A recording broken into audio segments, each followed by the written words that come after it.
mais tey mu demoon assemblée fa nga xamante ni moom mooy pencum ndaw réew. anyway je sais. foofu peut-être. dans les normes. foofu institution la. bu wér on n'en disconvient pas premier ministre dafa war a taxaw def déclaration. mais dëgg bu wér la mais yaa ko wax léegi ne règlement intérieur yi di yaa ko wax. ok anyway fa am lu xew foofu noonu c'est-à-dire xam nga Macky Sall ak tous ces conneries saay là à chaque fois képp koo xamante ni yow bëgg nga mën ci xam politique à chaque fois gars yi dañuy utiliser ay loo xam ne kii moo ko fi defoon nga mën ko utiliser pour xam nga jéem a def mais man li ma gëm mooy en tout cas ñi ngi koy xaar mu def déclaration de politique générale. ñun moom on l'attend impatiemment. nu mu ko mën a defee nu mu koy defee ay règlement intérieur ni ñu def lijjanti ko ni ñu ko mën a lijjanti nga xam ne moom peuple sénégalais bi ñoo ko fal te ñu ngi koy xaar. mais Karim assemblée bi aussi askan wi lañ fa nekkal. waaw war nañu mën a xool intérêt askan wi. waaw xam nga assemblée nationale lu mel du maa la ko wax du man maa la ko foofu Abacho xam nga Abacho assemblée nationale mooy Abacho. yow ay député nekk foofu nga ne leen. Abacho moo raw Abacho c'est-à-dire dama lay wax quoi en réalité mais. xam nañ moom lan moo koy sonal ba mooy loolu mais li ñu bëgg wax mooy en tout cas ñun les sénégalais ñun le peuple sénégalais man ne ko assemblée yow ne ko assemblée te boo waxee sa xol bëgg nga mu def déclaration de politique générale. mais daf ko war a def waaw boo demee waaw ok mu ngi noonu. daf koy léegi nag ñoom dañuy gouverner pour qui pour le peuple sénégalais wala pour kan parce que assemblée gënoon na tara ñu taxaw fa ñoom di wax nañ wax dëgg rek. léegi maintenant comment on fait pour s'organiser est-ce que jàppul ne peut-être dafa bëgg lépp tegu dans les rails. peut-être jubbanti aussi maintenant ok dañuy jubbanti en tout cas ñun on attend impatiemment la déclaration de politique générale ñu ngi koy xaar.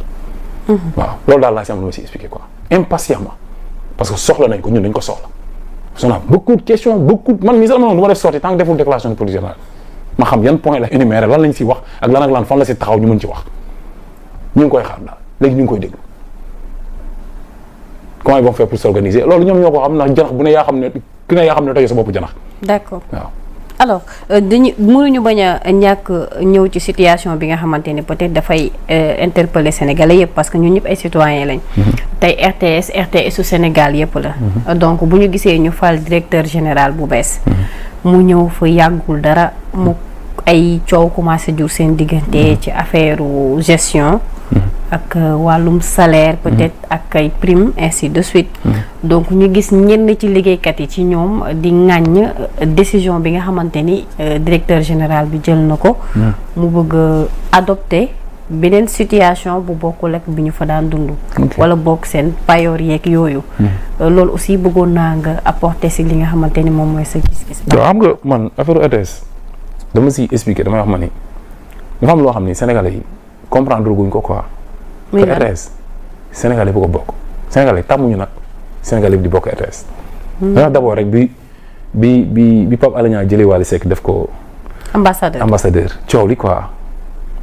te man damay xool statut bi Wally Seck am Sénégal man gisuma artistiquement actuellement nii ban artiste moo ko fi am. man gisuma ko léegi ñoom gars yi disent des erreurs du passé wala peut-être loo xam ne Wally Seck def na ko.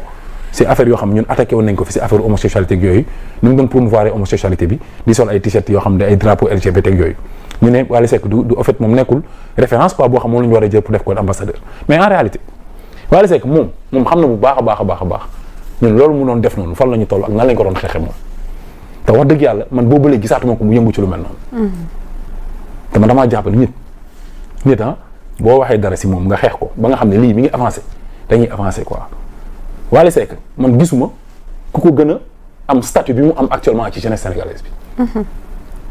statut bi mu am maanaam dama wax ni Pape Alé Niang li mu def Wally Seck li mu jox Wally Seck ci boobu mu jox Wally Seck moo ko moom daf ko mérité.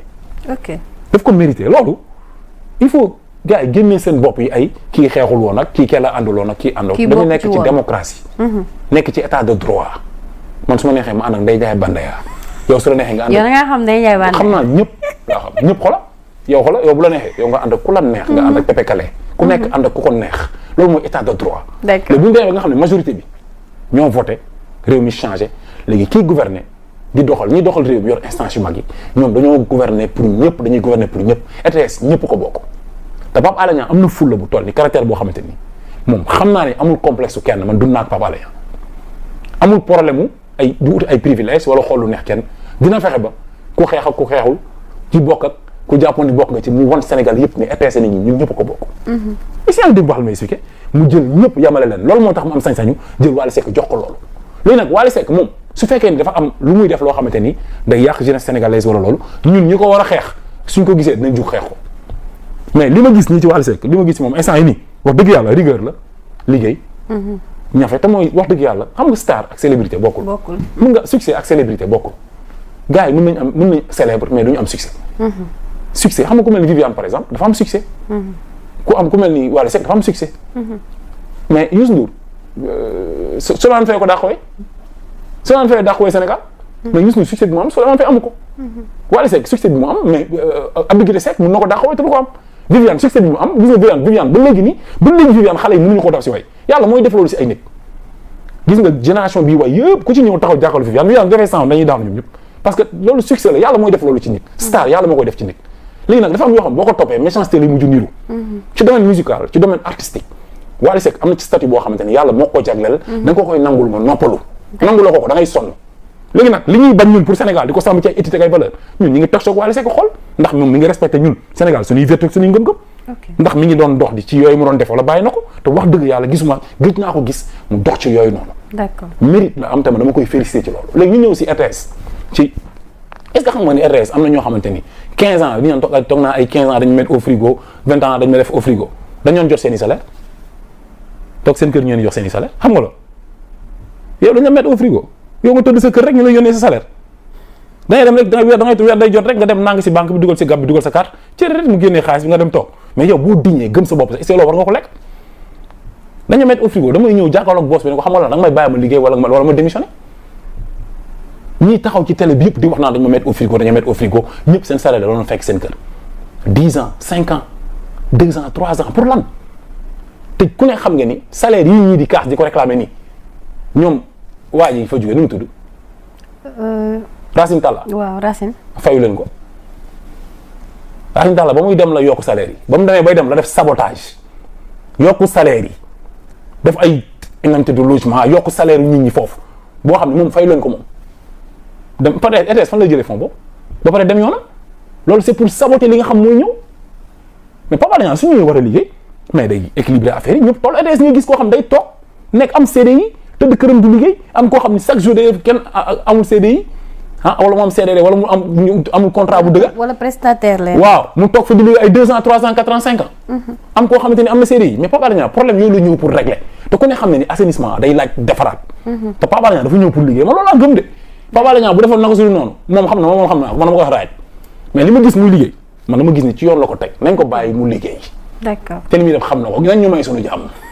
ETS non nañ waxante dëgg rek ETS yàgg na fee ne mosoo leen gis ñoom ñu manifester. ñoom xam nañ ku fa nekk Racine Talla daaw leen sax nuyu ku fa nekk di manifester mu daax la ca xaj léegi nag dañu bëgg a liggéey ñëpp a war a tolloo ci boîte bi amul kenn kuy jël temps di liggéey pour keneen amul kenn kuy jël plus de temps di liggéey pour keneen nañ teg affaire yi si yoon tamit quoi man loolu laa gëm damaa gëm Pape Alé Niang dama wax courage am na fulla am na fayda dégluwul kenn waa Pastef fii di wax ak daan ay diw moo liggéey fii ak kii moo xeexoon ne ko xeexu xeex Sénégal ñëpp a ko bokk ku xeex ku xeexul ñuy gouverner ñëpp la ñuy gouverner Diomaye Faye président wu ñëpp la est-ce que dégg nga bu baax a baax ba RTS ñëpp a ko bokk kenn moomul RTS maa ngi yow a ci yem ku gën a contre Diomaye wala ku gën a contre Sonko sax daa am wàllu RTS Pape Alé Niang mooy directeur RTS télém la kon dafa war a gis boppam ci télé bi ñi fi doon am amatu fi ñi fi nekkoon dañuy ñëw jël télé bi di ko jëmale ci pouvoir bi di def ay affaire yooyu Pape Alé Niang di ko def te su ko defee ñu wax ko est-ce que comprendre nga léegi ñoom nañ xam ne ñoom waa Pastef RTS ñoom moomuñ ko ñoom ok ñi xeex bari nañu te bokkuñ Pastef benn ngi nii toog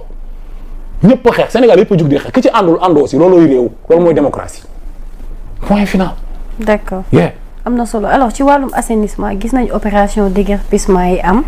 mu xaw a juraat ay quelques problèmes par rapport ak marchands ambulants yi.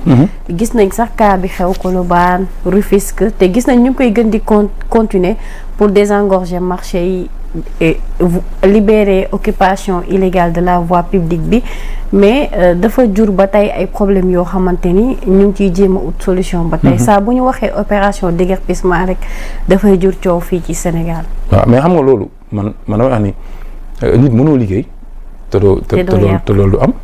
non pas yàqu du yàq defar la.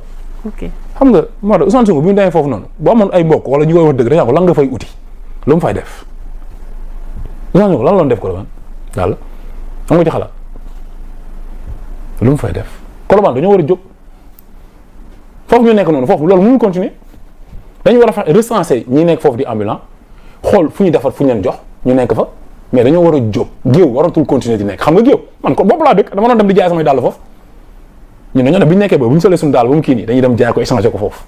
xam nañ géew bu baax mais géew dafa war a jóg foofu Colobane mais nit ñi mënuñu dem occuper foo xam ni foofu dañ ko war a defar léegi Ousmane Sonko lan la fay def du bàyyi ministre de l'Intérieur mu liggéey mais amul kenn ku ko wax dëgg dañ lay bàyyi rek ngay wax rek lan la fay def lan amul lu muy def foofu parce que il faut déguerpissement am il faut ñu defar dëkk bi.